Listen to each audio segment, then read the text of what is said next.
Chief McKeever, welcome. Thank you for having me, the amazing Rob. I gotta know, Yeah, is there a story behind the amazing part?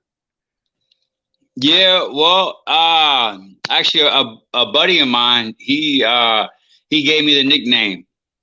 Gotcha. Yeah, so yeah, I guess he thought I was amazing. So he ended up, he was like, you know what? He said, yeah, you're pretty amazing. I was like, really? He said, yeah. I said, all right, that'll work. I'll go with the amazing Rob Lason.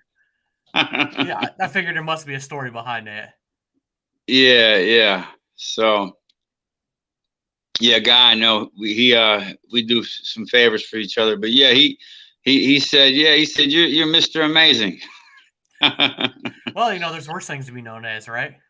Yeah, I guess I always come through, in the end. He was like, man, you're pretty amazing.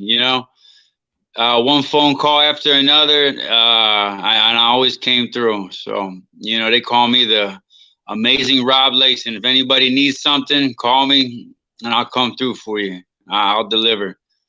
So, It's always good to know, right? yeah. So, while we got you on here, so you got your whole thing, the Battle Buddy podcast, right? Yes. Yep, I started that back in 2020. Actually, the idea came to me,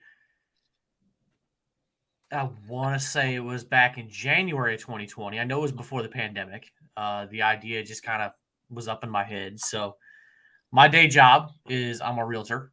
So I'm on the road quite a bit. So I was listening to all kinds of various podcasts, business stuff, veteran stuff, all, whatever. And I noticed, like everybody else does in Facebook groups, right? There's a lot of vets that are screaming from the mountaintops that I got this problem, that problem, all this stuff. And it just kind of clicked to me one day. I'm like, all these vets are dealing with all these problems. And I love podcasts. So like I could create one myself and just talk about problems. At that point, it was just like the seed of it. And then the pandemic hit, and then like I was, in school, things slowed, all of our life slowed down, right, for a little while. So I had a little bit more time to kind of think about it. And one thing led to another. And I'm like, okay, well, instead of just me doing the talking, I'll do an interview style. And first guest happened to be a good friend of mine. I met through Honor Flight. So, first guest, then second guest, then third guest. And here, I think it's episode 83 releases tomorrow. So, it's been a heck of a journey, but every episode is designed to, either educate or inspire veterans, active military, or their spouses to better their lives in one way or another, by having somebody share a resource or something that they learned, or educating them on something. So that's the whole goal, is to just kind of be that battle buddy, that wingman, whatever, and let people know that it's okay. They can learn from it. They can get through it too and better their life in one way or another. So that's where the podcast came from, and that's where it's going, and that's the mission. Nice. Yeah, nice. So,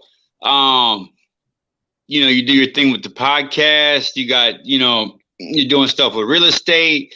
And then also, now hold on. So you're a veteran though, right? Too? Yes. Is that correct? Yep. Okay. I was active duty Air Force. I was in 5.5 years. Did 2 deployments to Iraq. Also, I won't call it a deployment, but I did 6 months in Ecuador. I think if you can go out and drink every night and play basketball and go to bars and casinos, it's not really a deployment.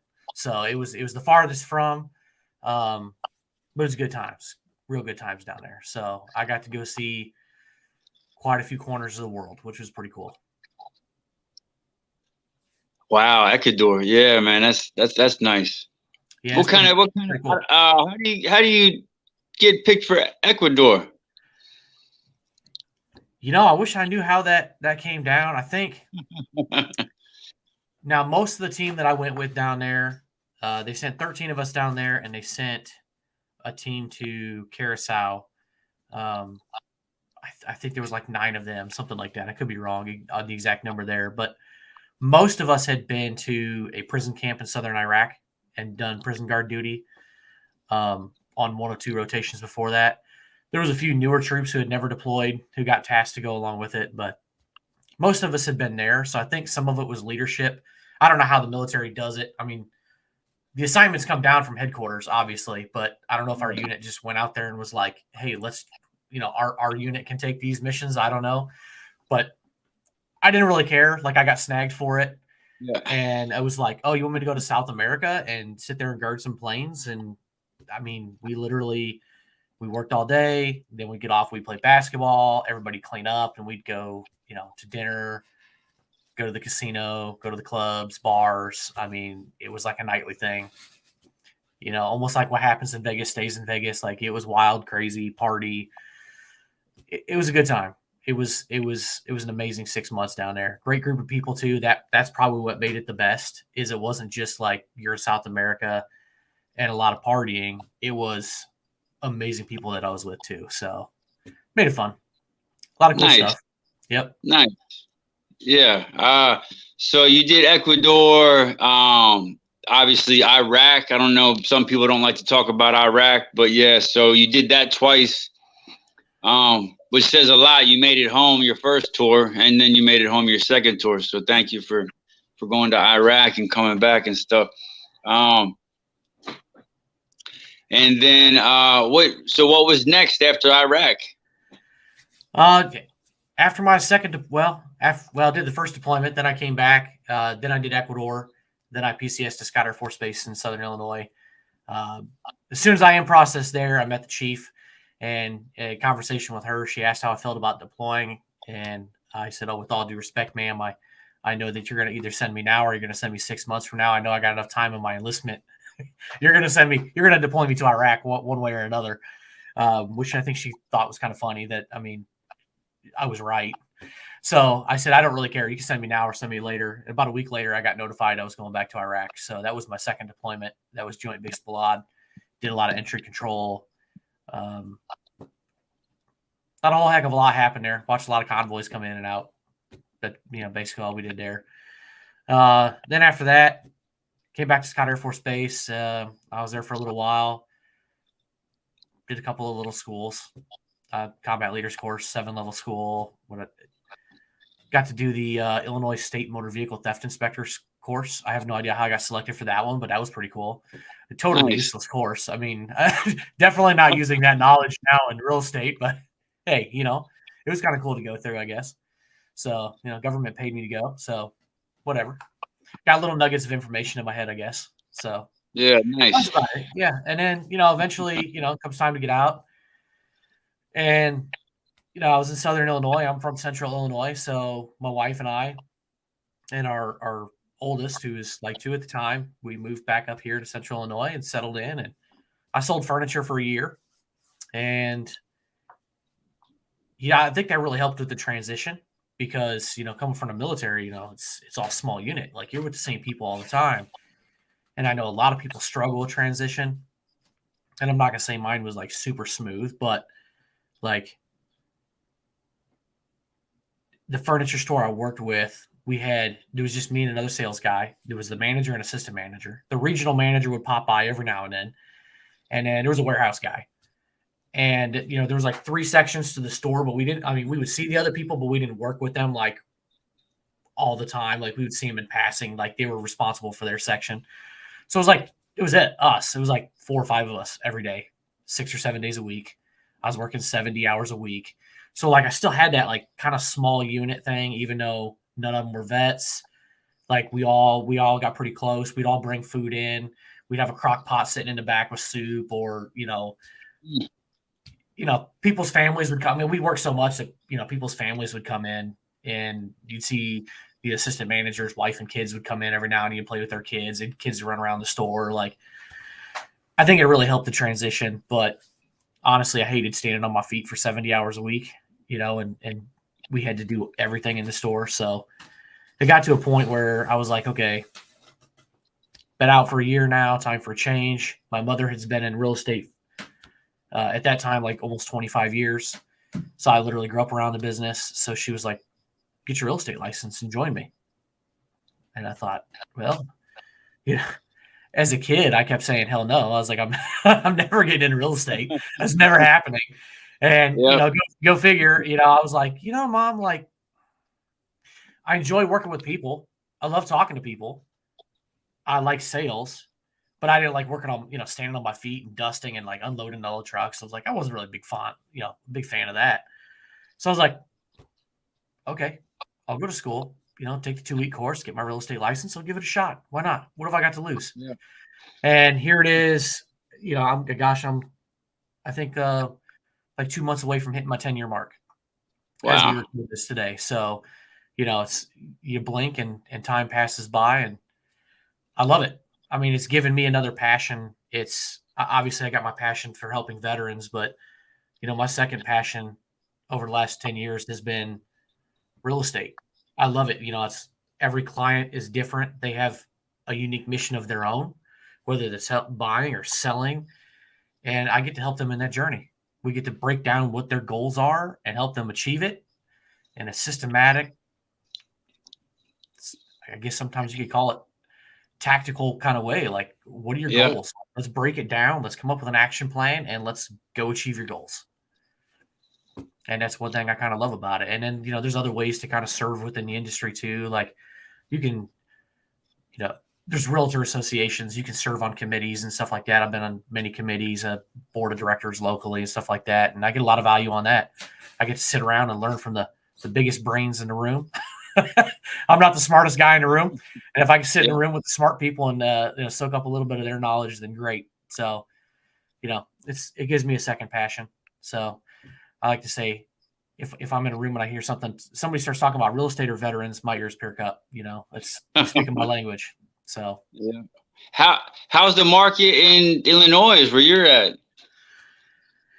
Well, in my area, it's about the same as it has been. At least over the last couple of months, there's pretty much no houses for sale. I had looked, it's what did I look about a week ago? I shot a shorts reel, TikTok, whatever you want to call it, right? I looked, typical first-time home buyer home in our area, 1,500 square foot, home that was 3 bedrooms, 1 bath, right? And in one county here, there was, I think, 36 or 38 homes for sale. That's it. That is like 20 to 25% of what the normal inventory is before the pandemic. That's not a lot to choose from. And unfortunately, that just sucks if you're looking for a home. Like, you only got 20% of what you would normally have to choose from. So, slim pickings. So, it kind of sucks, but it is what it is, right? Can't do nothing about it. Can't snap my fingers and make more houses appear. So, no, people still got to buy houses too. They still need houses. Yeah, it just makes it, more difficult. So, but half the battle is going into it knowing that, hey, there's not a lot out here. So I have a small pool to choose from. And so I choose from this or I wait until the right thing comes up. And keep renting. And you keep renting, right? Yeah. Yeah. And everybody's got to make that decision for themselves based on what their life is. Interest rates are going up too, right? Oh, they went up quite a bit, but they've kind of leveled out a little bit. So, and I've seen projections that they could go up more. I've also seen some they could go down later this year. I have no idea. We'll see. So you got house prices up and limited. Then you got the interest rates are up. Yeah, rates have gone up. Yeah, I mean, it's exactly. Not a lot of houses for sale. Prices are up. Rates are up. But the rates and the prices have gone down a little bit. A little bit. I've shown some houses over the last couple of weeks that this time last year, you wouldn't see a house that had been on the market for more than a week. It is almost impossible. They'd just get snagged up like that. And I think it was in one last week that had been on the market for 2 months. So that's a big difference. So I talked to a guy. He said that he bought his house back in 2019 before COVID, right before COVID happened. And he said his houses went up in value and everything, and he got locked in at a really low rate back then. Yeah, gosh, a lot of people back then, even at the beginning of the pandemic, we're still getting in the low 3s. It just depends on where you're at in this country. There's a lot of variables there, but In some places, like in our market area, home prices will appreciate anywhere between 1% to 3%. And if you have a 3% loan, what your interest payment is what your home appreciates in. So in the long run, you're paying like nothing. You're breaking even roughly. So if you have a 3% interest rate, there is never any incentive to refinance. You are golden. If you're less than that, you're printing money. So, very few people are doing that. But, in the grand scheme of things, back in the 1980s, interest rates were up as high as 15 or 16, 17%. So at 6 or 7%, it's still not bad. Yeah. And you can still get a loan today. And if the rates go down, you can always refinance and save that difference. So it's better to what they say, marry the house and date the rate. That rates could come down. You could always refinance and change that. Oh, okay. Yeah, perfect. Yeah. Get your rate lowered later. Yeah. If it goes down, if it goes up, you locked in at a good rate. So it's kind of a win-win. I like that. Marry your house and drop your rate later. Exactly. From Keith McKeever. Yeah. Nice. Yeah, because everything's up. I mean, everything's inflation right now. Gas is up. Rent is up. All food products, everything in the grocery store, everything's up right now. So, when do you think everything's gonna get back to normal, or you think this is the new normal? Oh, I wish I had, that insight, man. I don't know if it will go back to normal. I would imagine that this is probably the new normal. Probably, most things will probably stay at this rate. Maybe some things will drop. I don't know. Gas prices and stuff, we all know those get kind of fluid. They might drop, they might go up. I think house prices, depending on what market you're in, some of them will go down. It just depends. Food prices, probably not. I have no idea. I hope I'm wrong. I got a family of 4, and I've got 2 boys that eat everything. So I think onions are like going through the roof. There's a shortage on like white onions or something. I've heard that. Of course, you've probably seen all the memes on Facebook and stuff of just eggs. Eggs are going through the roof. Yeah. Yeah. People putting eggs in plastic bags. It's drug dealers are switching, going legitimate now.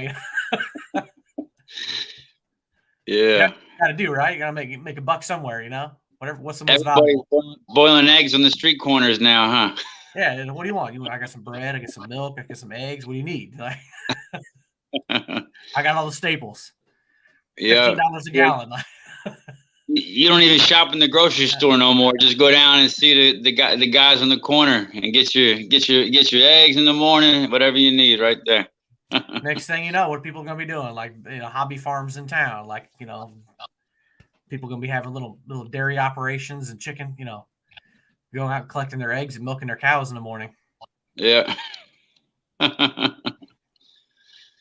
Yeah, because you know what? The grocery stores are just ridiculous, man. By the time the grocery stores and with everything inflated, you're not going to be able to afford to even shop at the grocery store.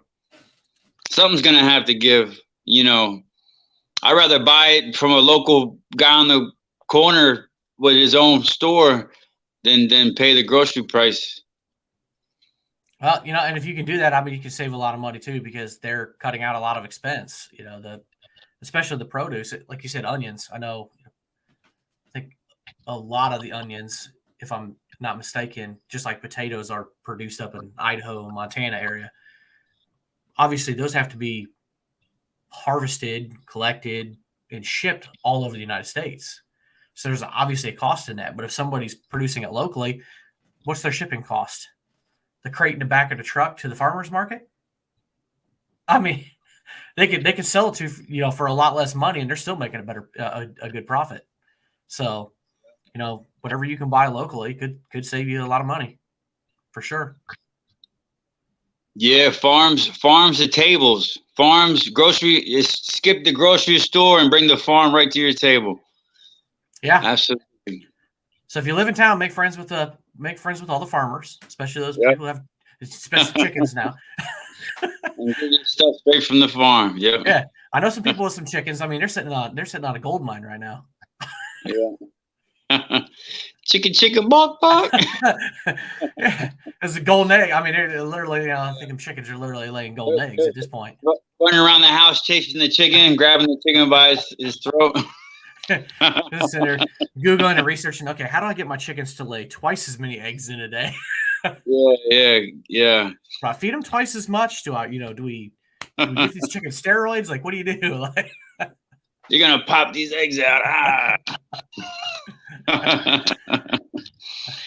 Yeah. Man. What a crazy world we live in, right? Yeah. But it's for the best, it's for the best that these things happen, because, even when you talk to God, you ask God to give you strength. The first thing he's going to do is put one of these trials and tribulations in front of you. Because that's how we gain strength in life, as society, as people, as our country, as humans. God tests us, and so right now the stuff that we're dealing with, we just need to come through and deal with it, and that's it, so we'll make it through all this. It's in the light at the end, whether whether we got one extra egg or we're one egg short, or if we miss a day not eating no eggs, we will eat, we will survive, and this stuff here is just temporary. Yeah, I mean, what do they say? What the strong will survive? Yeah. And nobody gets stronger from an easy path, right? Nope. I mean, the harder the path, the more you learn, the more you adjust. Yeah. So it sucks to go through it, but I mean, that is where you learn. That is where you grow. So definitely, nobody wants to pay ridiculous prices for their utility bills, or overpay for a house, or way overpay for a car, because it was a moment there where you couldn't, car lots had nothing on them. Probably not a good time to buy a car either, or pay ridiculous prices for just eggs or a gallon of milk. Like, you don't want to, but if you have to, you have to, What happened with the car prices? I missed the whole car. I didn't even drive. I don't know anything about the car market, but I just know, like, in my area, when I would drive past car dealerships, I think about the middle of last year, there was like no cars on the car lots. So they just sold out, or they just didn't have inventory? Yeah, they just didn't have any inventory. So if they have no inventory, whatever they got there, that's all they got. So they can inflate the prices just like houses. So they went from selling cars to renting cars out daily, huh? Say, listen, we got 30 cars. We're going to keep them in stock. We can't sell them because we're going to be out of business. We're just going to do a rent-a-car service. They probably could have. I mean, yeah, that probably would have been a good business proposition for them. But, there's a lot of car dealers here. I got one particular road out of my town. There's, like 5 or 6 of them on there. But they're usually big lots, just packed full of cars. And there's points in time last year you drive by and 20% of their lot is full, and it's like, man, like, where are all the cars? Like, if you go in there and their lot is overflowing with cars, they're going to be more willing to make a deal because they want to get rid of the inventory, get more rotating. But if that's all they got on there, what can they do? They can decide to not give you the extra discounts and rebates or whatever they do and jack those prices up because more people are going to be competing for the car. Same thing that was going on in the housing market. If you only got so many houses and there's 10 people competing for it, what happens to the price? It goes up and up and up and up and up. Benefit to the seller, not the buyer. So I think, like I said, I don't know anything about the car industry, but when I see virtually no cars on the lot, it tells me that was probably happening. Yeah. At least to some degree. Yeah, everything was halted. Everything got stopped. Even the guys that were making wood to build houses, I think they stopped building houses for a while during the pandemic because there was a shortage on wood. Yeah, plywood, I think, was one of them. I don't know what that got up to, but I know at one point in time, I think like a sheet of plywood was like $25, and it got up to almost $100. Mm-hmm. That's a huge difference, especially if you're building a house and you got to put plywood sheathing all around the outside and all over the roof, and you can't cover your costs. You can't pay your workers. You can't pay for the material. Yeah, that's devastating. So that's a tough place to be in. And then the consumer, us, people who are buying it, we're the ones paying the price because everybody's waiting. We're waiting to buy something or waiting to get housing or waiting to get transportation. It's not available for us. So. Yeah, it sucks if you really need it too. Like if you really need a car and you can't get one, or if you're building a house, and you're really waiting on that to get done, and there's you got a family with 4 kids, you need your house, you need somewhere to live, you need somewhere to stay warm, somewhere to cook your meals, you can't be out in the streets or living with your your aunt and your uncle, your cousins, you need your own house and stuff like that. Yeah. Yeah, nobody wants to live with family for too long. Those are temporary situations, but yeah, like nobody wants to do that and then be stuck doing it longer because there's no inventory of materials. But then when the prices jump 3 or 4 times, 5 times in value, the consumer has to pay that. So now you're paying 3 or 4 times more for the house. Like that's just would not have been a good time to be building a house. When those lumber prices went up, that would not have been good. That would have sucked. There's no other way to put that. That would not be a good situation to be in. Nope. And I bet a lot of people were forced into homelessness during the pandemic. I don't know the stats on it, but how many people got stuck in that, the middle where they're not going to buy because of the price, and then 2, the availability, and so now they're just homeless, stuck living with their family. That is a good question. I would like to know that. But it's just in general, but definitely in the veteran community too. Like, what has actually happened there.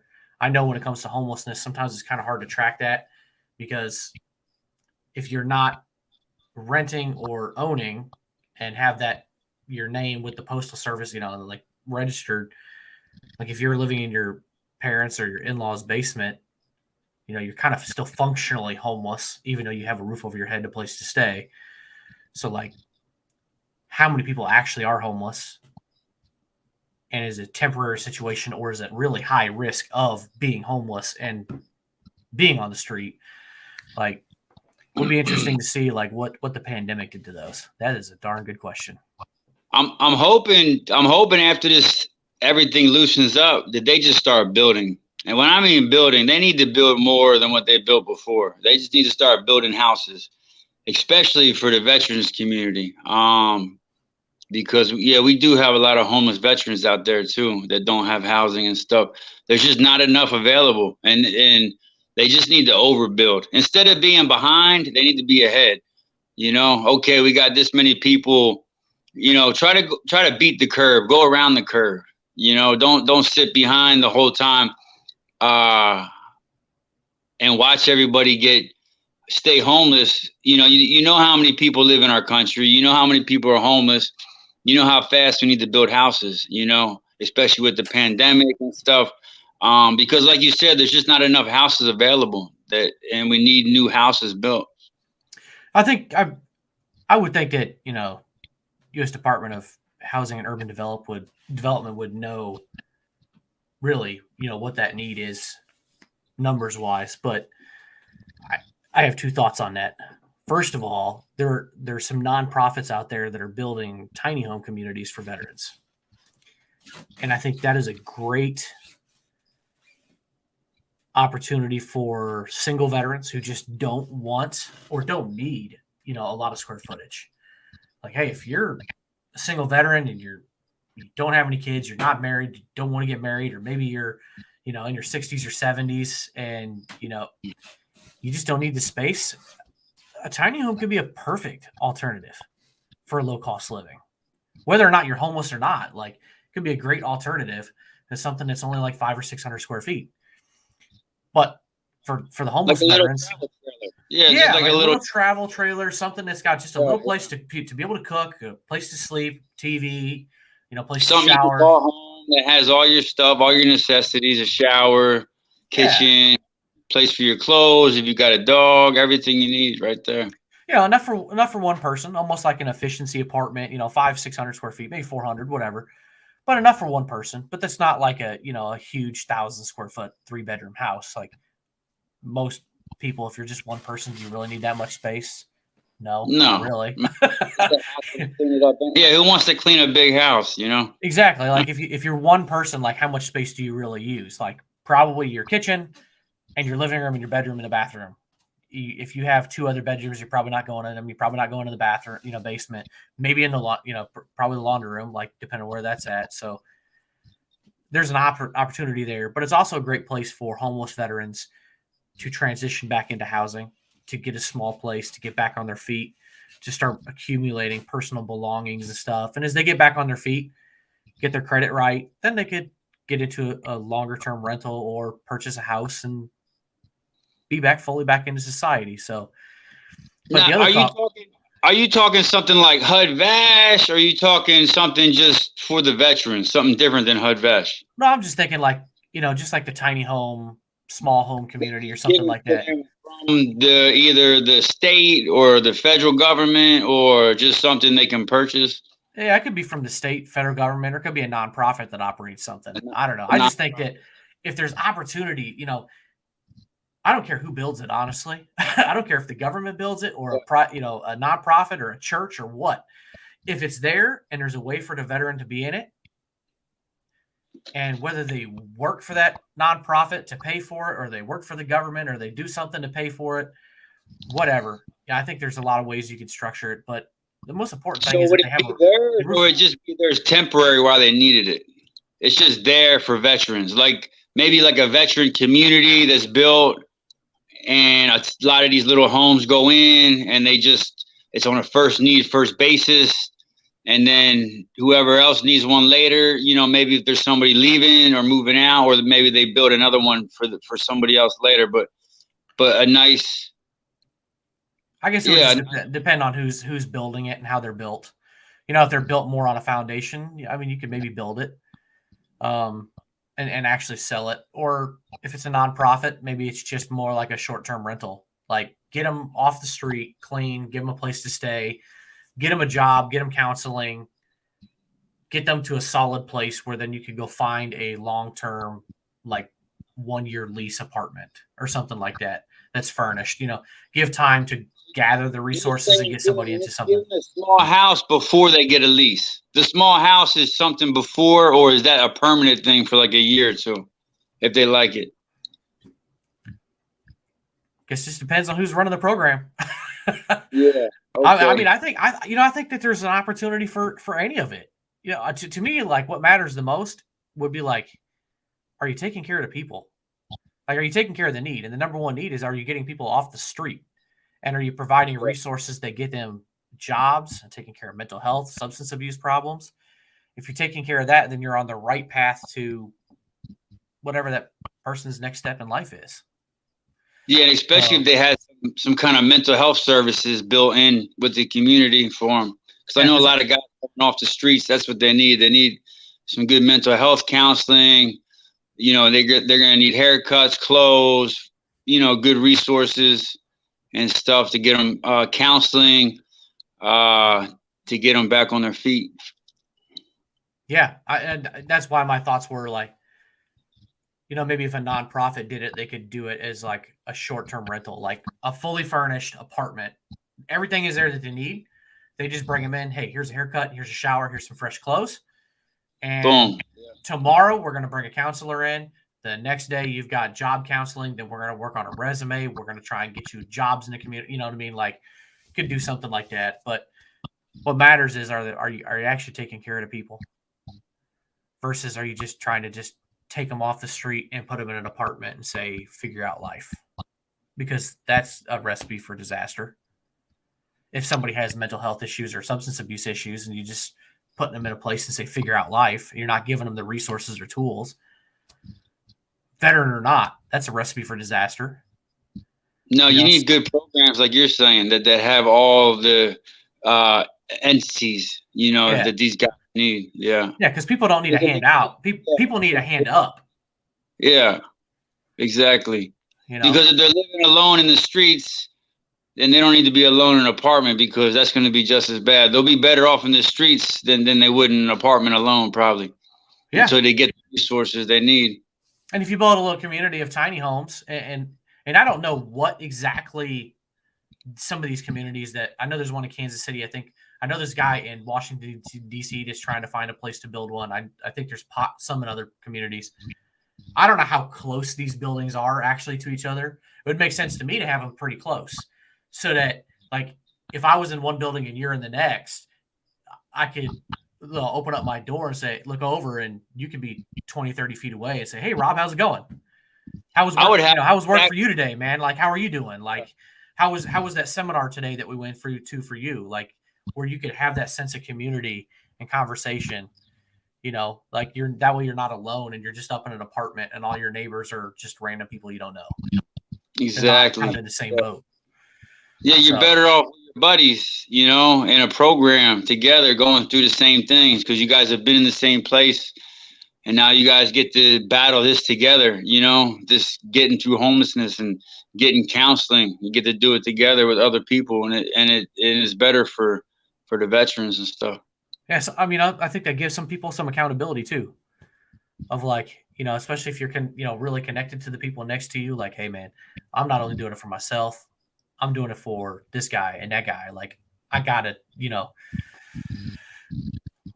whatever my next goal is, whether it's to get a job or get clean or whatever. Like, I got to do it for myself and these guys. We got to do it together. So, I think there's some power in that, because what I've noticed over the years is the things that lead to suicide in the veteran community and substance abuse and homelessness all tend to come from a handful of different things. It comes from a lack of connection to the military community after service, right? And it could be a Facebook community or whatever, just somebody just isolating themselves outside of the community. Just going to, even if it's just like the VFW or the Legion, or going to maybe even just like an Irreverent Warriors hike once or twice a year, where it's a bunch of veterans that get together and just go hike together. Something like that is at least veteran community where they could look forward to an opportunity to be back around fellow vets. So, like, the more you're isolated from that, the more it could potentially lead to that. But also broken personal connections to family, close family, friends. When those connections are gone, there's a problem. Obviously, physical and mental health is an issue. Financial and legal issues is obviously a big one. And then the last one I think sometimes overlooked is, I guess I'll say employment, but it's just not just a job, but is it a job that not only pays you, maybe has benefits, but also fulfills you? Like, is it something you enjoy doing, gives you passion in life, gives you purpose? Like, without that, you're just going through the motions and you have a job that pays you. So, like, the more any one of those categories is gone, the more likely I think a veteran is to fall into substance abuse, homelessness, or result to suicide. And I think, it all kind of comes from one or more of those. And like I said, the more of those that are gone, it's like pillars holding up the roof. And the more of those are gone, that roof is going to collapse, and it's going to be devastating. So the more we can support that roof above veterans' heads, the more chances they got to survive and thrive. So that's my thoughts on it. That's what I've kind of noticed over the years. But yeah, absolutely. We got to get the veterans what they need, and whether they're battling a substance abuse or anything they have going on, and like I got a guy. He's out in New York City right now. He's on Long Island. He goes out and he goes into the woods, because there's a lot of homeless veterans in New York. So and they live in the woods. He'll go out into the woods and he hands out tents. He just gave one guy a cell phone. He goes out there with food. I mean, anything you can imagine. He'll go out there and talk to him for, 20, 30 minutes and stuff, or a couple hours. And, he's trying to get them out of the woods and come get help, from like any organization or nonprofit or the city, anybody who can come help these people. But some of them, they don't want it. They're not ready for it. And then some people don't know what's out there that can help them. They're veterans from a different era, whether it's the Vietnam era, and they're not familiar with, a lot of these guys, the older veterans, they went to ask for help. Like my dad, they went to ask for help from the VA a long time ago. And the VA just pretty much closed their door back then. They weren't really helping nobody. They weren't doing nothing for nobody. And so I know a lot of different things have changed, and a lot more resources are available for these guys out there who are homeless, and they just don't know. Yeah. I think, we're in 2023 now. Everything's on the internet, but there's something like 50,000 veteran nonprofits out there. They're not all dealing with homelessness, but that's a lot of resources. And that's a lot of Googling you can do to try and find them. But then to narrow that down to like what's actually available to me as a veteran, what can I do? Like it's like telling a kid to clean their room, and they don't know like, where do I start? Do I start in this corner, that corner, in the middle? Like, what do I pick up first? Like, where do you start? Like, there's resources out there. You can go to Google and find them, but what do you qualify for? How do you, where do you even start? We've gotten to that point. There's so much. Even the VA has a lot of resources, and there's so much more than there was for like the Vietnam veterans. That what do you do? What do you qualify for? And it comes down to, what they qualify for. And like, okay, but say you're a veteran, right? You're homeless, but you drink alcohol, right? And there's a really good program, but the thing is, you got to go get clean. You can't drink to be in that program. So are you going to get clean, or are you going to stay homeless and drink? And so it really, I think, it takes time for some people to get the help that they really need or they really want. Even if you put a helping hand out to help a lot of people out there, are they ready for that? Are they really, truly ready to stop drinking? Are they really, truly ready to stop doing what they're doing and get clean and get in a program and get the mental health and get, because you can't force people to get help either. Oh, yeah. They got to be 100% ready to go. It's something's got to switch in somebody's mind to be like, I've had enough of this crap. I'm changing my life. I'm done. Or do you bend the programs to where some of them are drinking friendly? If you know that's a good veteran, maybe like a pre-program, not your traditional program where, you just say, no, you can't do anything, but maybe one that doesn't do alcohol test, just to get the guy off the streets, just to start getting around that curve, to get him, more familiar with programs, how they work, get them food, get them some kind of clothes. You can even tap into mental health at that point, but just continue.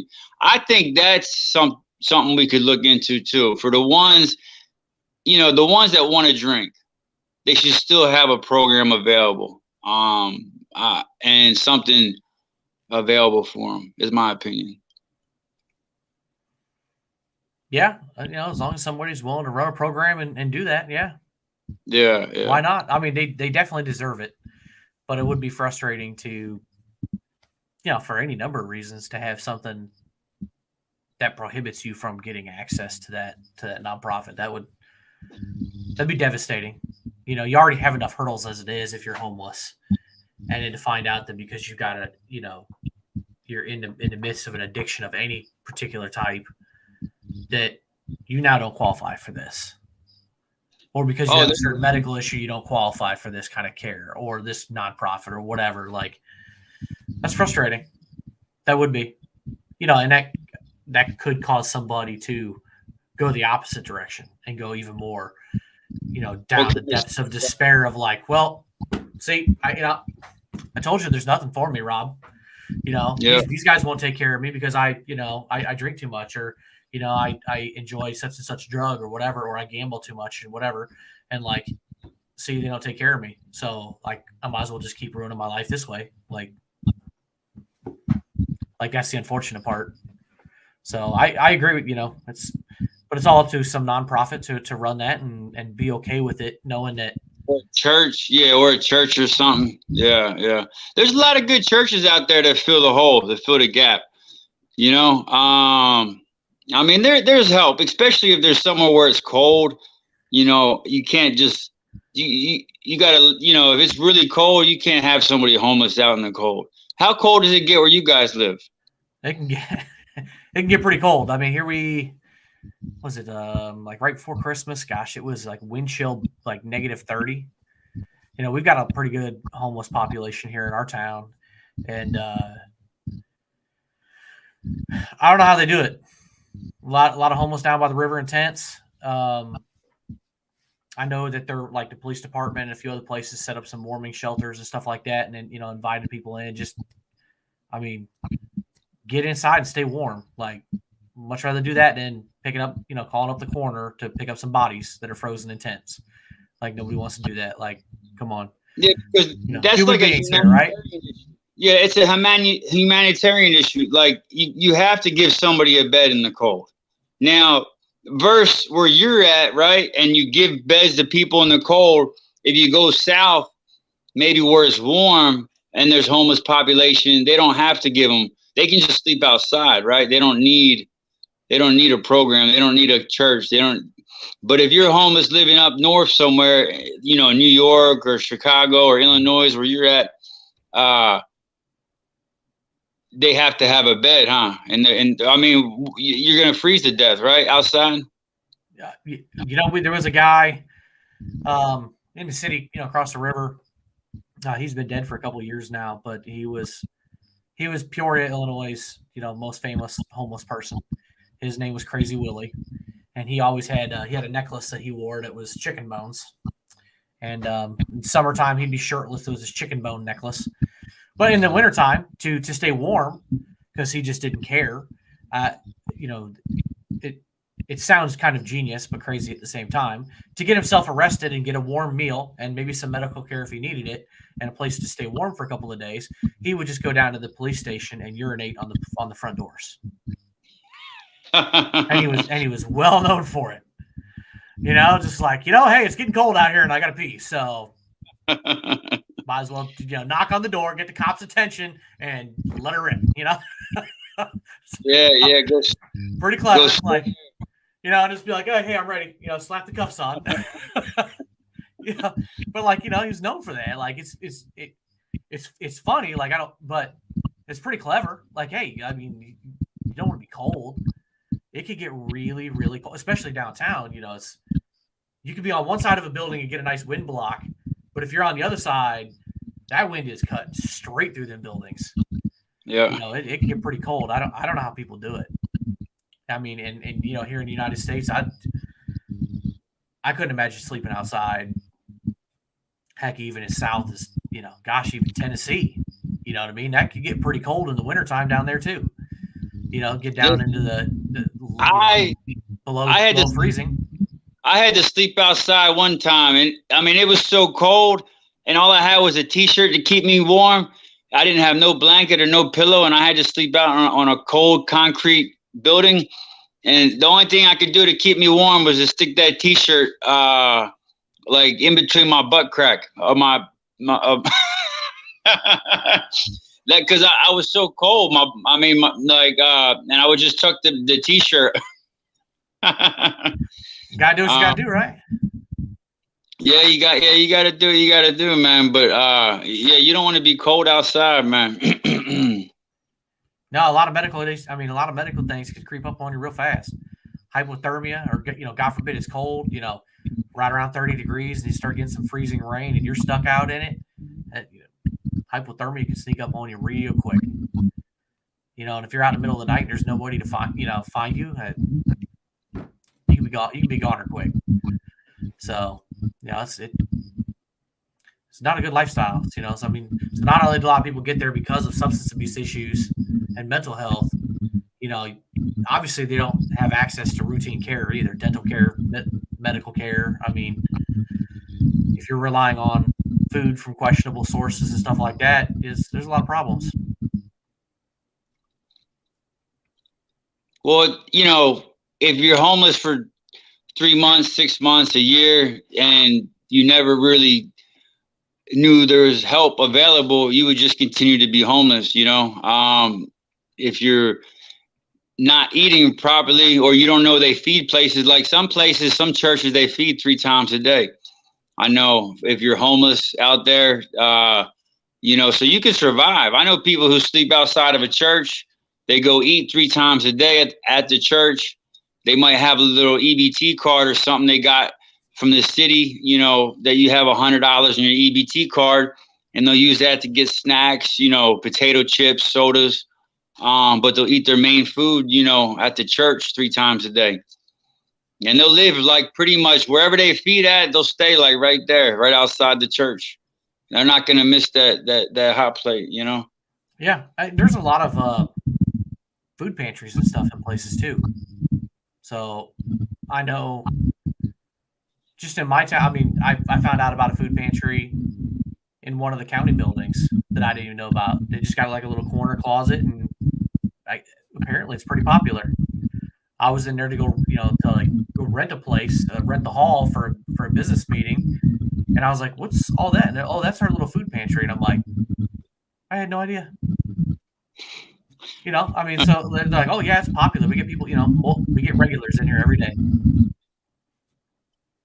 But they got everything. They got your breads, everything you need, your food. Yeah. Yeah, they had pretty much everything. So. Food pantries go a long way, man. If anybody can get out and donate to your local food pantry, do it, man. Because the people, if anybody has any food, don't throw it away. Go donate that stuff to a local charity or somewhere or go give it to the homeless. Go, if you got some leftover food or something, go do something with it, man. Go feed some homeless people under a bridge somewhere.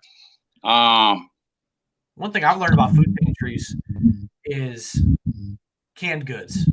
A lot of people will just donate things that they don't like, that they don't want to eat, like, I don't know, lima beans or things that people don't normally eat. Well, homeless people don't necessarily want to eat those either. So I've talked to a few people at food pantries, and a lot of times what they can use the most is like Visa gift cards or just cash donations, so that they can go out there because they know the needs of the people that they serve in their area. They can go out there and they can go to the store and they can buy the foods that those people really need. So maybe it's bread, maybe it's butter, maybe it's fresh fruit that the people in their area prefer and like, and it can really help them out in a better way. Oh, so they give them the option to buy them instead of donating the stuff. You can actually go shop for these people. Well, what they'll do is that the food pantries will take your donation of cash or a gift card. They'll go to the store. Yeah, they'll go buy the loaves of bread and the peanut butter and stuff for their shelves to give away. They'll buy the stuff that they know their people like and need, versus a bunch of canned goods or stuff that people just wanted to get rid of. So that's one way to really give and make sure that it's going as far as you're giving as much as you can and going as far as it can. I've heard that from a few different if you're giving away leftover, canned food and stuff, that's been sitting there. A lot of these people, they're grateful, but they don't really want to eat the stuff, huh? It'll probably sit up under some bridge for a long time. Yeah, because they probably don't have a can opener either. There's a good point there too. Yeah. Yeah. So yeah, you know what? Ways you can help there. Yeah, I mean, donate to your local food banks. Absolutely, drop off some money, whatever you can, and so these guys can get the foods that they need. And if you really just have a big heart, start making sandwiches and bag them sandwiches up and go hit the streets with some waters and some sodas and go hand some stuff out, man.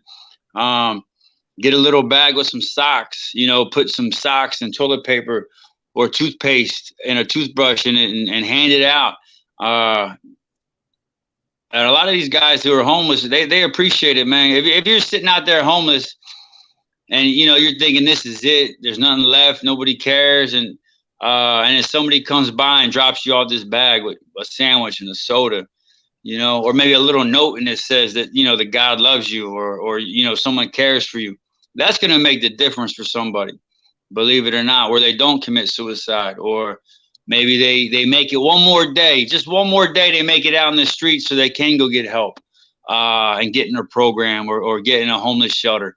And so don't think by not doing something that you could be doing that it's not going to help. It will help. Get out there because there's more homeless people than you can count. I think on about every corner, I think the homeless population is going up in America. Probably is, yeah. Like we talked about earlier, it'd be very interesting to see what that trend has been like over the last couple of years.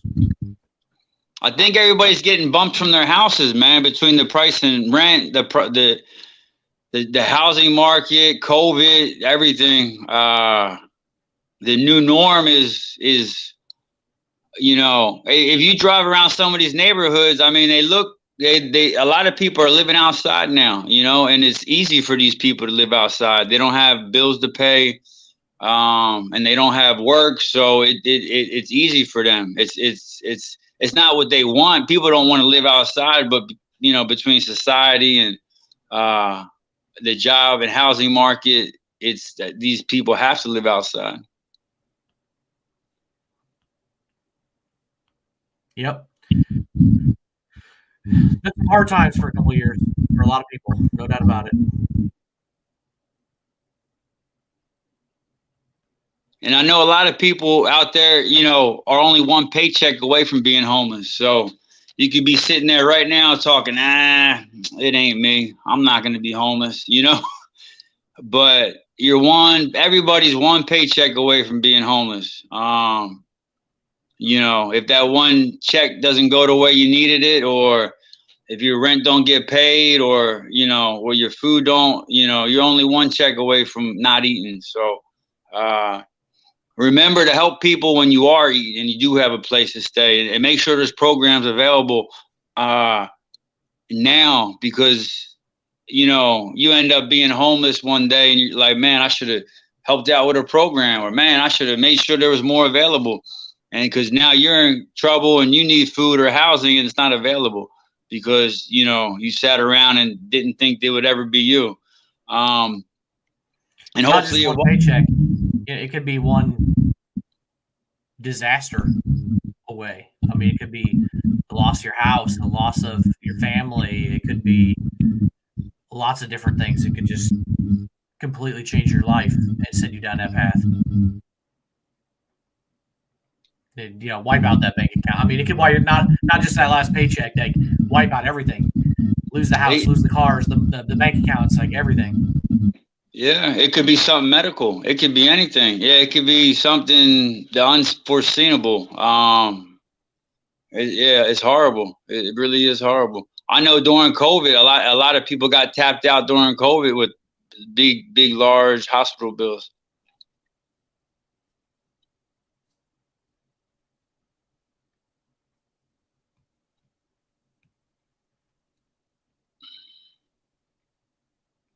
So what's going on with the Battle Buddy podcast, man? You said you're on episode 83, huh? Yeah, if I remember right, I think that's the next one that's coming out. Yep. Nice. I just recorded a couple earlier this week. I think that puts me up to about 93 or 94 recorded. So I've got a few weeks ahead recorded and slated for release. Nice. Yeah. I'm just gonna keep recording, man. I don't know how long. As long as God lets me, I'll keep recording. But for a while there, every time I was getting ready to record, I was getting sick. and it was like I couldn't even record. And I think I laid in a hospital bed one night recording. I said, even I'm gonna keep recording whether I'm laying in a hospital bed or if I'm sitting at my kitchen table. I'm still gonna record. So I don't know the volume of podcasts I'll make, but we'll see. But as long as my health is okay and everything else, God willing, I like to get my message out there for people who need it and try to see who we can help and stuff like that. But I know we got together for suicide prevention and stuff like that. 22 veterans commit suicide a day, and so we're trying to get that number to 0. And they said the number is going down, but I only read a couple articles. So I think by everybody getting together, I think that I think the number is starting to drop in the veteran community. But it's not official. I don't know the exact number. And I don't know who's putting that information out there, whether it's the VA or somebody who's saying that the number is dropping from 22 a day, but we don't know. And until we know for sure, but hopefully I'm hoping we're saving some lives by getting together, whether we save a few people a day, save one person, Well, look at it like this. Saving one has a potential ripple effect because they may have a spouse, kids, potential grandkids down the road that are positively impacted by that person deciding to live and continue on their life. So saving one is great. 2's even better, and 3's more, 4, but I've seen a lot of different statistics. The problem is I think there's so many organizations that are trying to track it. It's hard to say. And not all veterans go to the VA for healthcare, so the VA doesn't track all the veterans. So if they say it's 22, it may be way higher than that. So to really know if it's gone down or how much, I don't know. But I do think that we've done a great job over the last couple of years on awareness. I was not a big fan of the whole push-up challenges. But if it brings more awareness as a country to the problem, great. But now it's like all those different categories I mentioned. Like, let's start addressing those categories in the community to actually support those types of efforts, and that'll have an even bigger impact. It's time for the action, not just the push-ups, in my opinion. Yeah, action speaks louder than words. Absolutely, Keith. Absolutely. And but it's suicide is probably like that's the one thing it's hard to talk about at the kitchen table, or it has been in the past. And even still now, like even though that's what I do, I do suicide prevention, and still like. When you mention the word suicide, people like start looking at you like, what'd you say? So like, it's not easy for people to talk about it or even accept, or even get in a conversation, because there is a dark side to suicide too. I know we talked to some people here, and the minute we said suicide, they started really going with some dark stories of some stuff that had happened. And so there's, here in our podcast, we try to bring not the dark side. We try to bring the help side, the side that there is light at the end to get help, and we try to provide assistance for people and get them help and let them know that there are people that care and stuff. And so, but there is a dark side, a real dark side to suicide. Mm-hmm. There's no doubt about it. There definitely is. It affects everybody in that person's life, and it affects them forever. spouses, the parents, the loved ones, the brothers, the sisters. It just does. It's going to affect them for that generation, maybe the next. And that's why I said there's a ripple effect on the positive side. If you can save that person's life and address the problems and make those better and get them thriving in life, then that ripple effect is positive, not negative.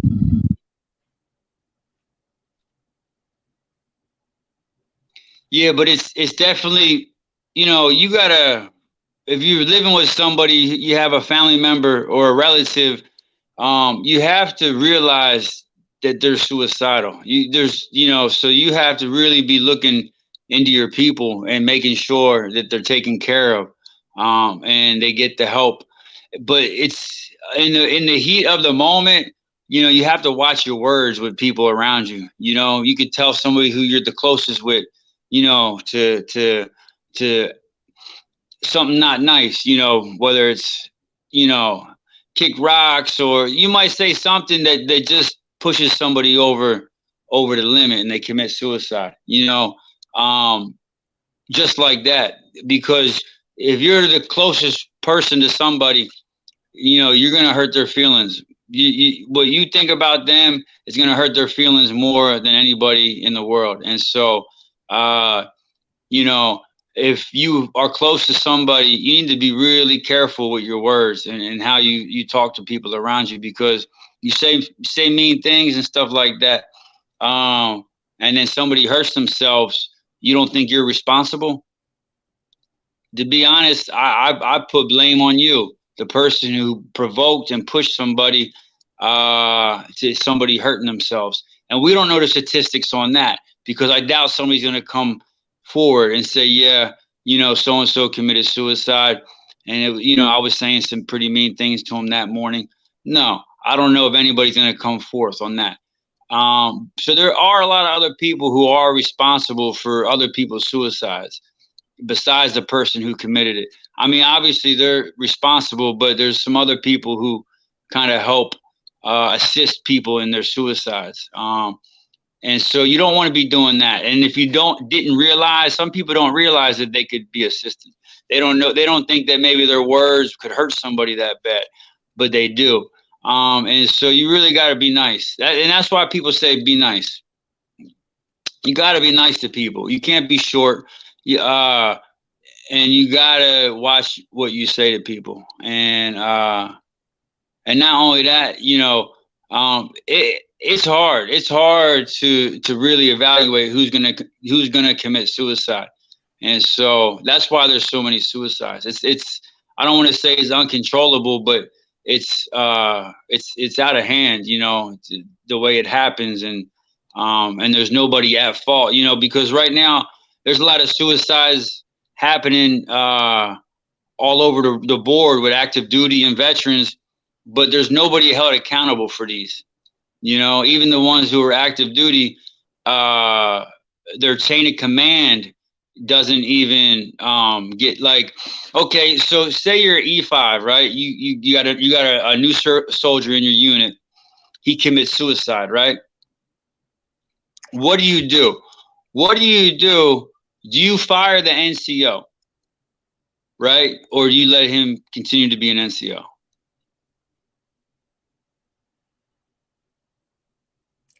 It's a good question. Okay, I guess you don't always know the circumstances or the reasoning behind this suicide. Now, this was me, okay? I would have a zero tolerance for suicide, meaning if anybody in my unit committed suicide, right, the whole chain of command is fired, because you're talking about a life. You're not talking about a missing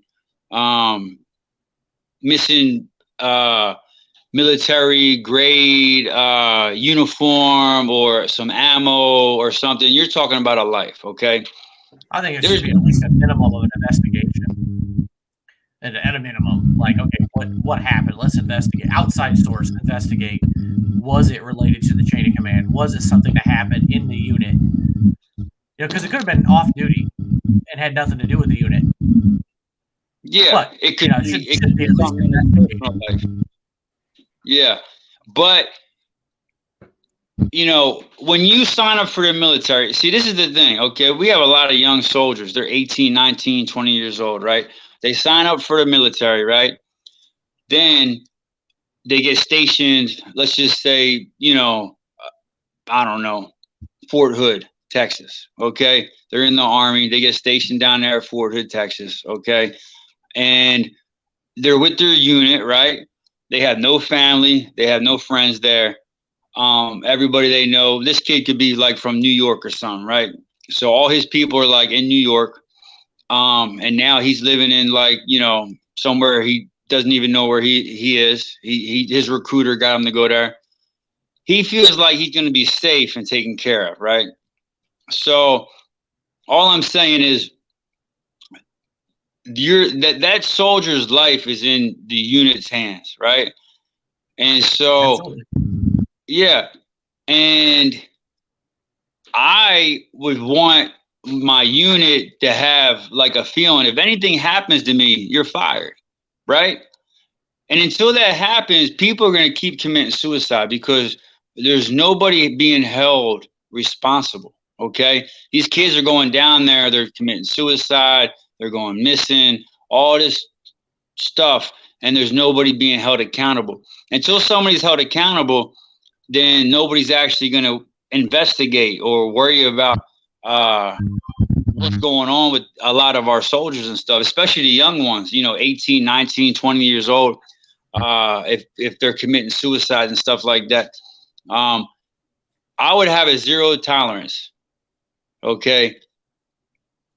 If your NCO knows he's going to be fired, if one person commits suicide, I think the suicide rate's going to go down. What do you think? I see your logic there. I think it would force everybody in the chain of command to have more purposeful conversations with their troops, to engage more with them, to build better relationships, to get to know them a little bit better. So when they come to work and like, you know, Rob seems a little off today. Rob, you doing okay? You know, instead of just ignoring it, like maybe it cause that purposeful conversation, or it causes them to say up chain of command, hey, maybe this guy shouldn't carry a weapon today. We should take him out of the field. Let's get him to mental health. Let's give him a day off. Let's, you know what I mean? Like take progressive steps to take care of your troops. We know that doesn't happen in every chain, every unit. So I see the logic in there. I do. Yeah, they need to be held accountable. And listen, we're not trying to diminish anybody in any kind of rank structure, but you're only as strong as your weakest soldier. Okay, but you're only have to begin with anyway. You are a leader as an NCO or an officer, senior NCO as well. You do have a duty to take care of your people. That is one of the core things, if not the core thing, that you have to do is take care of your people. So, like, you can't forget that. Like, that's what you do. You lead your people, you take care of your people. And if you have a problem in your unit with people having things happen to them or suicide, that's not happening. I mean, if you worked at Walmart, right? I mean, and somebody committed suicide on the job at Walmart, what do you think would happen? I mean, during work, you know, in a uniform. Walmart's going to be held accountable, I would think. They're definitely going to investigate it, and they're probably going to fire somebody. You think somebody would get fired? So I mean, you know, it shouldn't be anything different with anybody in the military. You know, somebody should be fired. It's a high stress environment where we should recognize that I don't care what branch you're in, what job you're doing, it's high stress, high tempo, high stress, high demand job. And so you should be more purposeful of looking out after your troops and making sure that they're okay. So, like, you should even have even more awareness of everybody's mental state versus your example of Walmart, right? I mean, at the end of the day, everybody would have to buddy up at their unit. There wouldn't be no, hey, where's Private so and so? Oh, we haven't seen him, Sarge. You know, he's out doing this, doing that. running amok, you know, or your NCO would have better eyes on his guys. If he's like, whoa, well, hold on, I'm going to lose what? I'm going to be fired from the military if somebody commits suicide. You know, he's going to be more involved with that soldier because his life is now tied to that soldier. The same, it would be like, I think it works because if you go to Iraq with you and your NCO, right, it should be no different than you guys living at Fort Hood together, right? You guys live together or you guys die together, right? That's how it should be on the home front because that's how it is when you're deployed, right? Your NCO's got your back. You guys go to Iraq, you guys survive together, you come home together, you die together out there. Here, we should do the same thing. If somebody dies, commits suicide, that's it. The NCO is gone. He's gone. And you bring another NCO in later, right, who doesn't let that happen. And you find leadership and you breed leadership who's going to make sure he keeps all the soldiers together that don't commit suicide. Don't let it just happen. Don't accept it and say, oh, it's okay, we can't control it. No, start firing some people. Yeah. There's hold people accountable. Just make them think about those things. Like I said, I see the logic in it. I definitely do. I mean, what else are we gonna do? You know, I mean, at this point here, like it's getting out of control, and you know, well, the only thing you can do is change the culture, and that would change the culture. You know, I don't know, but I don't have answers for anything else. But you have to change the culture. You have to change the way things are done. So, could work. Certainly could work. Yeah, and I mean, we're losing lives as it is. So what's if you lose somebody to suicide, what's firing somebody? You know, I know that him having a job, you know, he has a family, you're gonna get fired, you know, but we're talking somebody committed suicide, you know, so like this man gets to keep his life. Yeah, you lost your job, but you still keep your life, you know? So you might be upset, but you let one slip, you let one slide, you let one of your own guys die. And so now, yeah, you're relieved of duty, sir. You know, and that's it, you know, so. Yeah. Definitely could work. Yeah.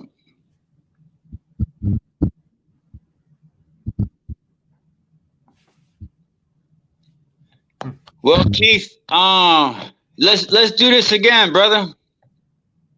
Absolutely, man. Yeah, it was fun. It was good stuff, man. All right. I appreciate the opportunity. Hey, I salute you. Yeah, happy New Year and 2023. You too, man. Whatever your goals are this year, go out and kill it, right? All right, brother. Talk to you soon. Take it easy. All right, take it easy.